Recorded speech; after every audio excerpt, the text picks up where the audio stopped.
చాలా ఉన్నతమైన ఆశయం ఇది అంబటి మురళీకృష్ణ గారు. కానీ అందరూ దాదాపు మీ పార్టీ నాయకులతో ఎవరితో మాట్లాడినా కూడా సేవ చేయడానికి వచ్చాము, అంటే జనం మధ్య ఉండడం అందుకే అని చెప్తారు.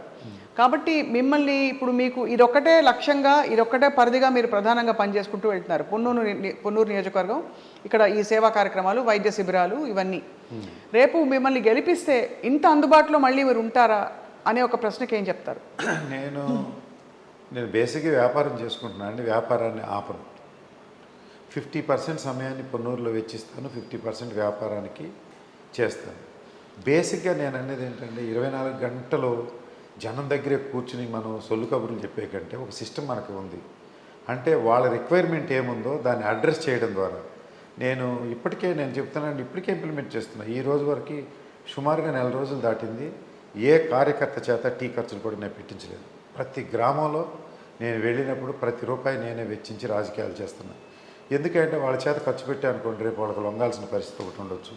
ప్లస్ కార్యకర్తలు కూడా అసంతృప్తిగా ఉన్నారు. ఏదో ఈ ప్రభుత్వం నుంచి డబ్బులు రాలేదు, అంతా సంక్షేమ కార్యక్రమాలకి వెచ్చిస్తున్నారు. అందువల్ల వాళ్ళ మీద వ్యయాన్ని వేయడానికి నేను సిద్ధంగా లేను. ప్రయాసాల కోసం వాళ్ళని వాడుకుంటాను, రేపు వాళ్ళకి ఉపయోగపడతాను. ఒకటి.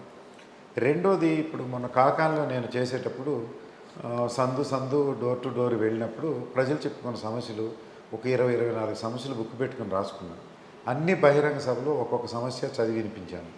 ఇవన్నీ కూడా ఫోన్ నెంబర్తో సహా ఎవరైతే కంప్లైంట్ చేశారో వారి నంబర్ కూడా పెట్టుకున్న తర్వాత, కోడ్ అయిపోయిన తర్వాత, నేను ఎన్నిక అయిన తర్వాత ఆ కార్యక్రమాలు చేసి తిరిగి వారికి ఫోన్ చేసి చెప్పాలనేటువంటి కార్యక్రమం నేను చేపట్టాను. గతంలో అనేక మంది అట్లా ప్రామిస్ చేసి ఉండొచ్చు, కానీ మురళీకృష్ణ చేసి చూపిస్తాడు. ఇది మీరు చూస్తారు. ఆల్రెడీ పొన్నూరు నియోజకవర్గంలో చాలా పనులు అయ్యాయని కిలార్ రోసయ్య గారు ఈ మధ్య కాలంలో కొన్ని సందర్భాల్లో చెప్పారు. చేయవలసిన పనులు ఏమున్నాయి మురళీకృష్ణ గారు? అంటే ఇన్ ప్రిన్సిపల్ పొన్నూరు డెల్టా ప్రాంతం అండి, గుంటూరు దగ్గరగా ఉంది. అవును, ఇది అభివృద్ధి చెందిన నియోజకవర్గాల్లో ఒకటని చెప్పుకోవచ్చు. నెంబర్ 1. 2, కిలార్ రోసయ్య గారు అభివృద్ధి కార్యక్రమాలు చేశారు, చేయలేదని అంటారు లేదు. అయితే అది నిరంతర ప్రక్రియ. అభివృద్ధి కార్యక్రమాలు ఒక రోజు వేసేసి వదిలిపెడితే అయిపోయేది కాదు, నిరంతర ప్రక్రియ. ఒకటి. డెల్టా ప్రాంతం అవడం వల్ల సమృద్ధిగా పంటలు పండి రైతులు కొద్దిగా మిగతా కంటే మెరుగ్గా ఉండొచ్చు పల్నాడు ప్రాంతం కన్నా. అయినా వారికి ఉండే సమస్యలు వారికి ఉండే డ్రైన్ సమస్యలని, ఆ తర్వాత చెరువులు పొడికి తీయటం, వాటర్ని కరెక్ట్గా ఫ్లో చూసుకోవడం, లేకుంటే కొన్ని లిఫ్ట్ చెడిపోయినట్టు బాగు చేయాలన్నట్టు, ఇలాంటి కొన్ని కార్యక్రమాలు ఉన్నాయి. అభివృద్ధి కార్యక్రమాలు నిరంతర ప్రక్రియ.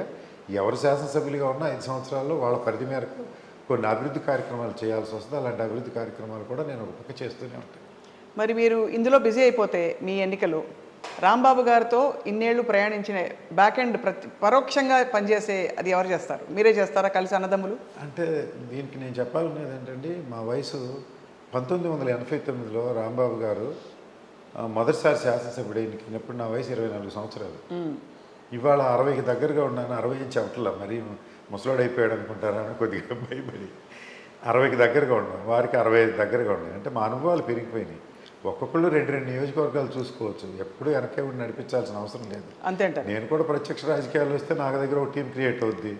నేను ఆయన టీంలో ఉన్నాను, యువతలకు వచ్చాను కాబట్టి ఆయన దగ్గర ఇంకో టీం క్రియేట్ అవుతుంది. అట్లా 2, 3, 4 జగన్మోహన్ రెడ్డి గారు ఒక్కడే రాష్ట్రంలో పార్టీ మొత్తాన్ని పాలిస్తున్నాడండి. ఎలా పాలిస్తున్నాడు? అందువల్ల మనం ఒక్కొక్కరు 1-2 సీట్లు గెలిపించుకునే దానికి ప్రయత్నం చేయాలి. దానిలో నాది మొదటి ఎన్నిక కాబట్టి ఈసారి ఒకటే చూస్తున్నాను. ఈసారి వచ్చే ఎన్నికల్లో 2 సీట్లు చూసే అవకాశం కూడా ఉంటుందని నేను భావిస్తున్నాను. రాష్ట్ర వ్యాప్తంగా అండ్ ముఖ్యంగా పొన్నూరు నియోజకవర్గంలో కాపుల ఓట్ల పరిస్థితి ఏమిటండి? అంటే ఎంతవరకు అది ఈసారి ఎన్నికల్ని ప్రభావితం చేయబోతుంది అంటారు? కాపు సింగిల్ లార్జెస్ట్ కమ్యూనిటీ కాపు అండి. అక్కడ 36-37 వేల కాపు ఓట్లు ఉన్నాయి.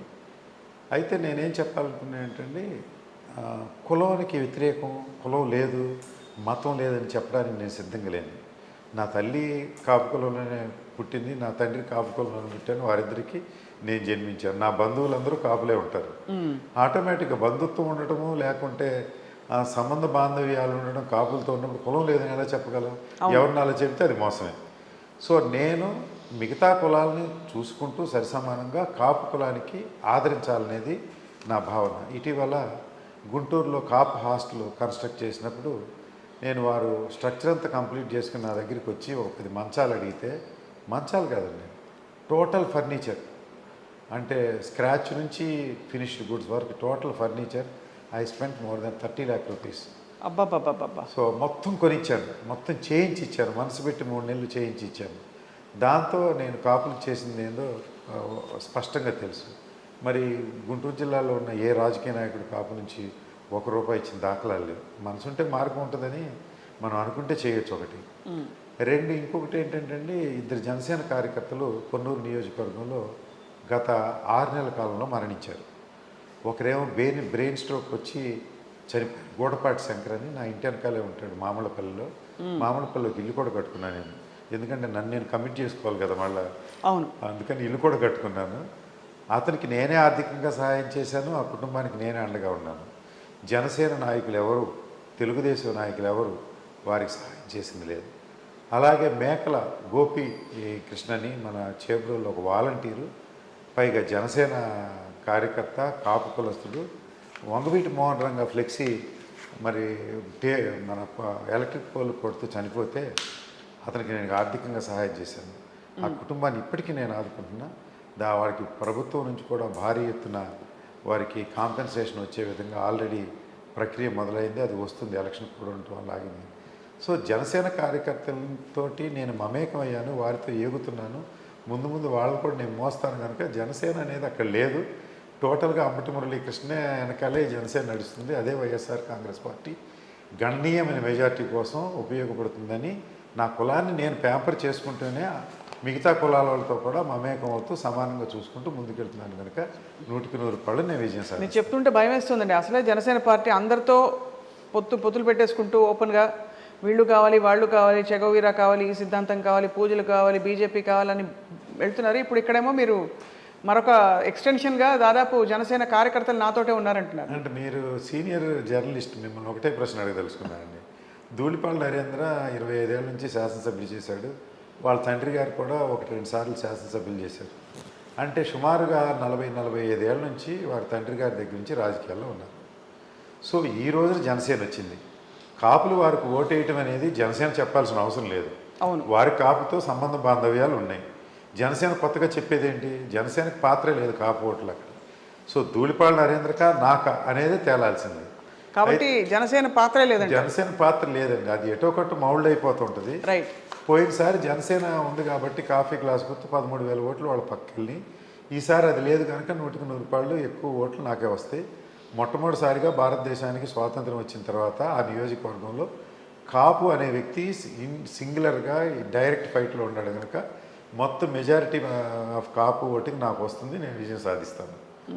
వైఎస్ఆర్ కాంగ్రెస్ పార్టీ ఓటు బ్యాంక్కి. లాస్ట్ టైం కిలార్ రోసే గారికి కాపు ఓట్లు గణనీయంగా రాలేదండి పోయినసారి. అదే 13,000 ఓట్లు చీలాయని చెప్పారు. 13,000 జనసేనకి పోయినాయి.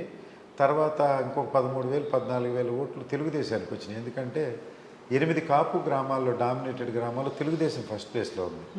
కారణం ఏంటంటే కిలార్ రోసే గారు జస్ట్ 21 రోజుల ముందు అక్కడికి వెళ్ళారు. లాస్ట్ మినిట్లో ఈయన పరిచయ కార్యక్రమాలు ముగిసేటప్పుడు ఎన్నిక అయిపోయింది, అదృష్టం బాగుండి ఎన్నికల్లో గెలిచారు.